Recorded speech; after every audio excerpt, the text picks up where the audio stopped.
നമ്മുടെ ഒപ്പം ഇപ്പോൾ പെഹൽഗാമിൽ നിന്ന് തലനാരിക്ക് രക്ഷപ്പെട്ടു വന്ന ഒരു കുടുംബമാണ്. 11 കുടുംബമാണ് യാത്ര പോയത്. ഇപ്പോൾ അവർ പലരും ഇന്ന് പുലർച്ചെയാണ് മടങ്ങിയെത്തിയത്. അപ്പോൾ രണ്ടുപേരാണ് ഇപ്പോൾ നമുക്കൊപ്പം ചേരുന്നത്.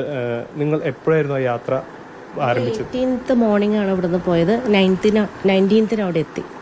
പെഹൽഗാമിലായിരുന്നോ? ഇല്ലില്ല, ഞങ്ങൾ ആദ്യത്തെ 2 ദിവസം ശ്രീനഗറിലായിരുന്നു. 2 ദിവസം ശ്രീനഗറും അത് കഴിഞ്ഞിട്ടായിരുന്നു പെഹൽഗ്രാമിലേക്ക് പ്ലാൻ ചെയ്തത്. ട്യൂസ്ഡേ മോർണിംഗിൽ. ഈ ചൊവ്വാഴ്ചയായിരുന്നു അപകടം നടന്നത്. ആ സംഭവം നടക്കുമ്പോൾ എവിടെയായിരുന്നു? ഞങ്ങൾ ശരിക്കും പറഞ്ഞാൽ ബേസൽ വാലിയിലേക്ക് പോയിക്കൊണ്ടിരിക്കുമായിരുന്നു. അപ്പോൾ ഓൾമോസ്റ്റ് ഒരു 5 മിനിറ്റ്സ് എത്താറായപ്പോഴാണ് പാനിക്കായിട്ട് ഈ കുതിരകളും അതുപോലെ തന്നെ പോയ 3-4 ടാക്സീസൊക്കെ തിരിച്ചു വരുന്നത് നമ്മൾ കണ്ടത്. അപ്പോൾ നമുക്ക് അറിയില്ലായിരുന്നു ഇത് എന്താ വരുന്നത്. അപ്പം ഡ്രൈവർ പറഞ്ഞതെന്ന് വെച്ചാൽ മേ ബി ചെറിയ എന്തെങ്കിലും ഇഷ്യൂസ് ഉണ്ടാവും, അതുകൊണ്ടായിരിക്കും നമുക്ക് മുമ്പോട്ടേക്ക് പോകാമെന്ന് പറഞ്ഞു. പിന്നെ ഞങ്ങൾ മുമ്പോട്ട് പോയി. പക്ഷേ ആ ഹോഴ്സ് റൈഡേഴ്സ് എന്തൊക്കെയോ നമ്മുടെ അടുത്ത് അവരുടെ ലോക്കൽ ലാംഗ്വേജിൽ പറഞ്ഞു. പക്ഷെ നമുക്കത് അത്ര മനസ്സിലാവുന്നുണ്ടായില്ല. അപ്പോൾ ഡ്രൈവറിനും മനസ്സിലായില്ല. അയാൾ പറഞ്ഞാൽ എന്തോ പ്രശ്നമുണ്ട്, ബാക്കി എനിക്ക് മനസ്സിലാവില്ല, വളരെ ലോക്കൽ ലാംഗ്വേജാണ്, അത് അവർക്ക് മാത്രമേ അറിയൂ എന്ന് പറഞ്ഞു.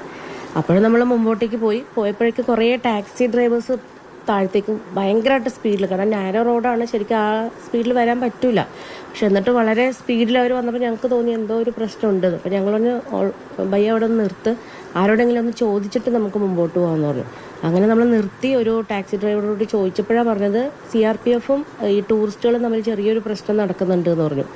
കുഴപ്പമില്ല എന്നുള്ള രീതിയിലാണ് അവർക്ക് മനസ്സിലായിട്ടുണ്ടാവില്ല മേ ബി. അപ്പോൾ ഞങ്ങൾ പറഞ്ഞു ഇനി എന്താ ചെയ്യേണ്ടത്. അപ്പം അയാൾ പറഞ്ഞു അതിവിടെ സ്ഥിരം ഉള്ളതാണ്. ടാക്സി ഡ്രൈവർ പറഞ്ഞു അപ്പോൾ നിങ്ങൾ അങ്ങനെ പാനിക് ആവണ്ട, നമുക്ക് മുമ്പോട്ട് പോകാമെന്ന് പറഞ്ഞു. വീണ്ടും ഞങ്ങൾ മുകളിലേക്ക് തന്നെ പോയിക്കൊണ്ടിരിക്കുക.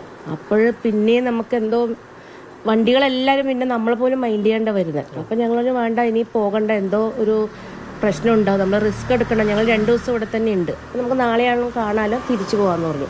അങ്ങനെ നമ്മൾ റിട്ടേൺ ആവുക ചെയ്തത്. ഈ അപകടത്തിൽപ്പെട്ട ആളുകൾ ആരെങ്കിലും ആ സമയത്ത് ഓടി വരുന്നു, അങ്ങനെ എന്തെങ്കിലും കണ്ടിരുന്നോ? സ്ത്രീകൾ കരഞ്ഞുകൊണ്ട് ഓടി വരണ്ടേ, അല്ലമുറയിട്ട് കരഞ്ഞുകൊണ്ട്. പിന്നെ പട്ടാളത്തിൻ്റെ വണ്ടി ഇങ്ങനെ വേഗം കയറിപ്പോണ്ടേ. പിന്നെ ഒരു 5 മിനിറ്റ് കഴിയുമ്പോൾ ആംബുലൻസ് എന്ത് സ്പീഡിൽ പോകണം. ആദ്യം ഞങ്ങൾ ഓർത്തത് ചെറിയ എന്തെങ്കിലും പ്രശ്നം ഉണ്ടായിട്ടായിരിക്കുമെന്ന്. പിന്നെ പിന്നെ പിന്നെ പിന്നെ അത് ഞങ്ങൾ അറിയണത് ഇങ്ങനെ വലിയ പ്രശ്നങ്ങളായിരുന്നു. നിങ്ങൾക്കും ഒരു ധാരണ ഉണ്ടായില്ല, അല്ലെങ്കിൽ ഒരു വെടിശബ്ദം അങ്ങനത്തെ കാര്യങ്ങളൊന്നും ചിന്തിക്കണില്ല. സൗണ്ട് അങ്ങനെയൊന്നും ഉണ്ടായില്ല. ഫുള്ള് അപ്പം തന്നെ ആർമി വണ്ടികൾ കംപ്ലീറ്റ് കുറേ പോകുന്നുണ്ട്, പിന്നെ ഹെലികോപ്റ്റർ പോകുന്നുണ്ട്.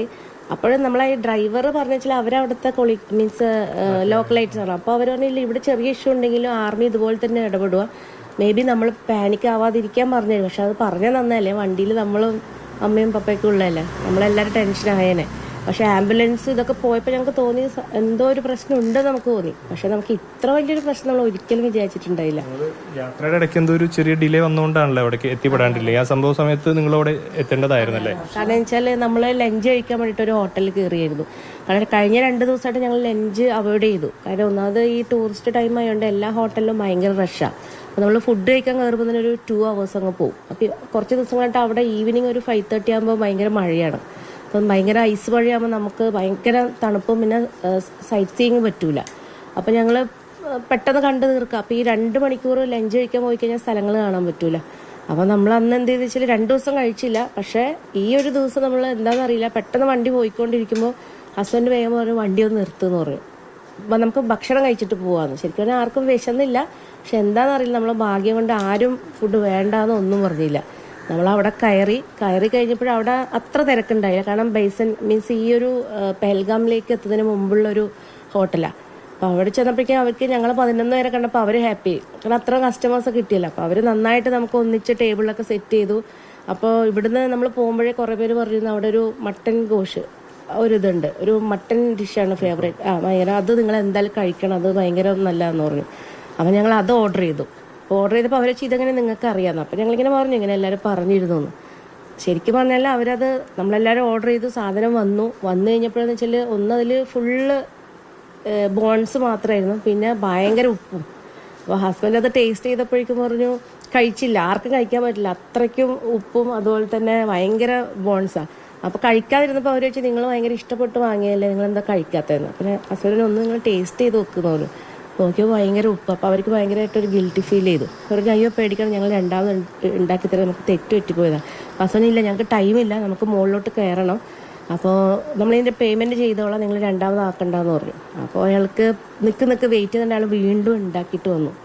അതും കൂടെ കൊണ്ടൊരു 1.5 മണിക്കൂർ അതിൽ സ്പെൻഡായി. അല്ലെങ്കിൽ നമ്മൾ ഉറപ്പായിട്ടും ആ സ്പോട്ടിലുണ്ടാവും അല്ലേ മമ്മു? ആ ഭക്ഷണമാണ് ശരിക്കും പറഞ്ഞാൽ എന്താ പറയുക, അതാണ് നമ്മളെ രക്ഷിച്ചത്. തീവ്രത മനസ്സിലാക്കിയത് പിന്നീട് റൂമിൽ വന്നപ്പോഴായിരുന്നു.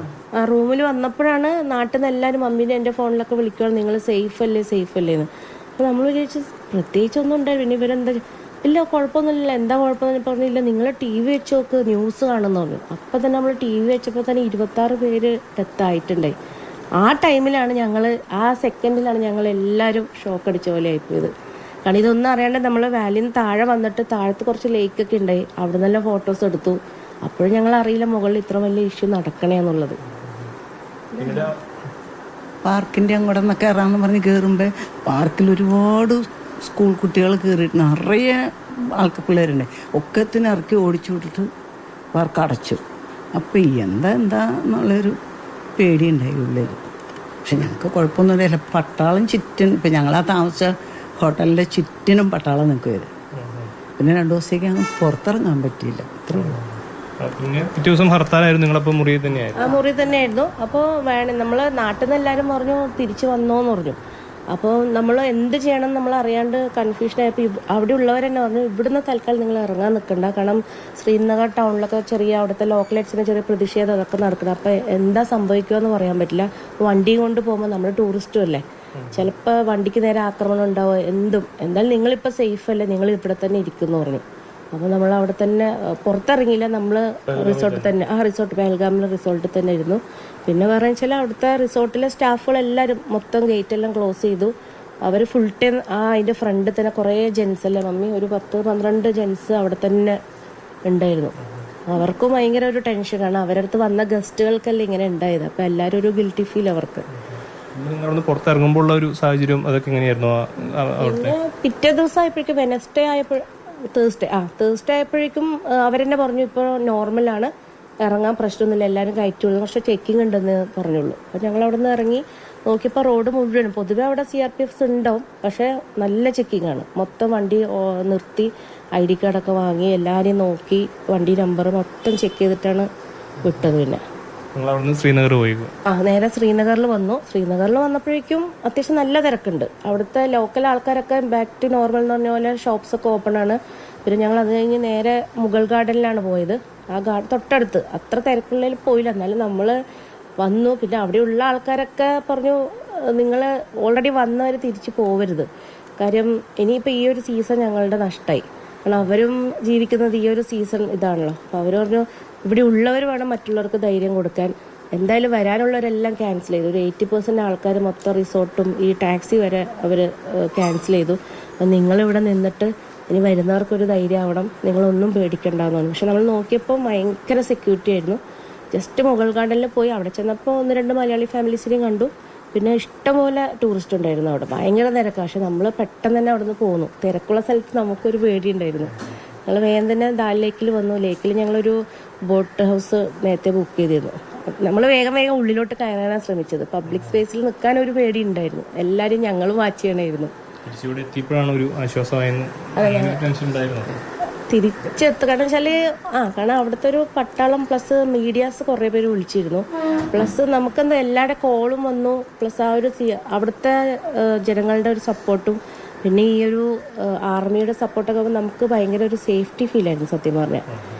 ഉള്ളിലൊരു ഭയം ഉണ്ടായി, ഒരു ബോംബേറോ മിസൈൽ ആക്രമണമോ എന്തെങ്കിലും ഉണ്ടാവും. പക്ഷെ രണ്ടും കൽപ്പിച്ച് നമുക്ക് തിരിച്ചു വരാൻ നമ്മൾ ബുക്ക് ചെയ്തത് ഇന്നലെയാണ്.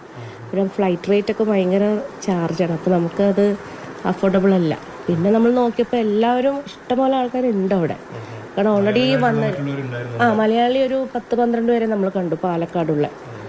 അപ്പം അവരുണ്ട്. പിന്നെ ബാക്കിയുള്ളവരൊക്കെ ബംഗാളീസ്, പിന്നെ ഗുജറാത്ത്, തമിഴ്, കർണാടക, അത്യാവശ്യം ഓൾമോസ്റ്റ് നമ്മളെപ്പോലെ വന്നവരൊക്കെ അവിടെ തന്നെ ഉണ്ടായിരുന്നു. ഏതായാലും ഇവരുടെ വർഷങ്ങളായിട്ടുള്ളൊരു യാത്രയുടെ ഒരു പ്ലാനിങ് മറ്റുമായിരുന്നു. അതാണ് ഇവരെ ഒരു ഈസ്റ്റർ ദിനത്തിൽ അവർ കാശ്മീരിലോട്ട് എത്തിച്ചത്. അവിടെ വച്ചുണ്ടായ സംഭവങ്ങളെല്ലാം വളരെ എല്ലാവരെയും പോലെ തന്നെ അവരെയും ഉലച്ചിട്ടുണ്ട്. എന്നാൽ ആ ഒരു യാത്ര അവർ പൂർത്തിയാക്കി ഇന്നലെ രാത്രിയോടെ, ഇന്ന് പുലർച്ചെയോടെ അവരിപ്പോൾ കൊച്ചിയിലേക്ക് മടങ്ങി എത്തിയിട്ടുമുണ്ട്. അവർ പറയുന്ന പ്രത്യേകം ശ്രദ്ധിക്കേണ്ട ഒരു കാര്യം, അവരുടെ ഒരു സമയത്തിൻ്റെ ഒരു ചെറിയ വ്യത്യാസത്തിലാണ് അവർ രക്ഷപ്പെട്ടത് എന്നുള്ളതാണ്. അതായത് ഭക്ഷണം കഴിക്കാനായിട്ട് അവിടെ കയറിയപ്പോൾ അവിടെ ഉണ്ടായ ഒരു ചെറിയൊരു ഡിലേ, മറ്റ് ഹോട്ടലുകാർ അവർക്കൊരു ഭക്ഷണം പാകം ചെയ്ത് കൊടുക്കുന്നത് വന്ന ആ ഒരു സമയ വ്യത്യാസമാണ് അവരെ ആ സമയത്ത് ഈ അപകടം നടന്ന സ്ഥലത്തിലേക്ക് എത്തിക്കാതിരുന്നത്. അതാണ് ഒരു രക്ഷപ്പെട്ട മാർഗമായി അവരും പ്രത്യേകിച്ച് എടുത്തു പറയുന്നത്.